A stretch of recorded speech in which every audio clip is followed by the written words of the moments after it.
warahmatullahi wabarakatuh. Hai anak-anak, apa kabar hari ini? Semoga masih dalam keadaan sehat walafiat meskipun dalam pandemi COVID-19 ini. Dalam video pembelajaran kali ini, saya Ibu Fatus Solihah akan membawakan materi kelas 8 bab teks berita. Baik, kita langsung saja. KD 3.1 yakni mengidentifikasi unsur teks berita, membanggakan dan memotivasi yang didengar dan dibaca. A. Pengertian. Teks berita adalah jenis teks narasi berisi informasi, kejadian atau peristiwa yang sedang terjadi melalui media cetak, internet, elektronik, dan orang ke orang. Yang B. Ciri-ciri teks berita. Dalam hal ini ciri-ciri teks berita ada 5, yakni 1. Fakta, nyata atau kejadian yang benar-benar terjadi. Yang kedua, aktual. Aktual yakni kejadian yang saat ini terjadi atau pada hangat-hangatnya yang diperbincangkan oleh masyarakat. Yang ketiga, unik atau menarik. Unik atau menarik ini adalah harus menimbulkan rasa keingintahuan agar menyimak isi berita secara lengkap. Yang keempat, objektif. Yang kelima, bahasa harus baku, sederhana, dan harus kreatif. Selanjutnya yakni unsur-unsur teks berita.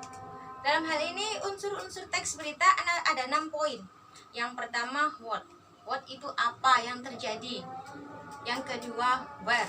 Where di mana peristiwa itu terjadi. Yang ketiga, when, kapan terjadinya peristiwa itu. Yang keempat, who, siapa yang melakukan peristiwa tersebut. Dan yang kelima, why, mengapa bisa terjadi. Dan yang keenam, yakni terakhir, bagaimana bisa terjadi atau who. Jadi sudah jelas anak-anak? Kalau sudah jelas, kita selanjutnya KD 3.2. KD.2 di sini yakni menelaah struktur dari kebahasaan teks berita, membanggakan dan memotivasi apa yang didengar dan apa yang dibaca. Struktur teks berita ada 3. Orientasi berita, yakni menjelaskan secara singkat mengenai berita tersebut. Yang kedua, peristiwa, yakni jalannya kejadian dari awal sampai akhir. Yang ketiga, sumber berita, yakni sumber didapatnya berita tersebut. Selanjutnya yakni kaidah-kaidah kebahasaan teks berita. Di sini ada 6 poin. Yang pertama, penggunaan bahasa bersifat standar. Yang kedua, penggunaan kalimat langsung. Yang ketiga, penggunaan konjungsi bahwa. Yang keempat, penggunaan kata kerja terkait dengan kegiatan. Contohnya, memikirkan, membayangkan, berkesimpulan, dan lain-lain. Yang kelima, penggunaan fungsi, keterangan waktu dan tempat.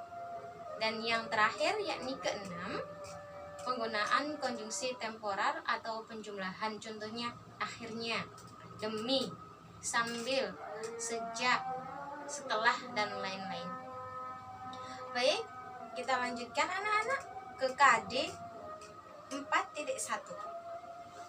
KD 4.1 yakni menyimpulkan isi berita, membanggakan dan memotivasi yang dibaca dan didengar. Manfaat membaca berita. Dalam hal ini manfaat membaca berita ada 3. 1. Memberikan informasi kepada seluruh masyarakat. Yang kedua, memberikan kebiasaan yang baik.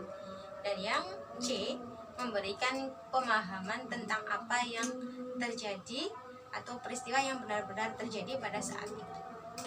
Kelas 8, materi teks berita. Sudah jelas anak-anak? Apabila sudah jelas, kita akhiri video pembelajaran hari ini dan kita lanjutkan di video pembelajaran selanjutnya. Terima kasih. Saya Ibu Fatus Solihah minta maaf yang sebesar-besarnya apabila ada kesalahan kata atau perbuatan, mohon dimaafkan. Terima kasih, saya akhiri. Assalamualaikum warahmatullahi wabarakatuh.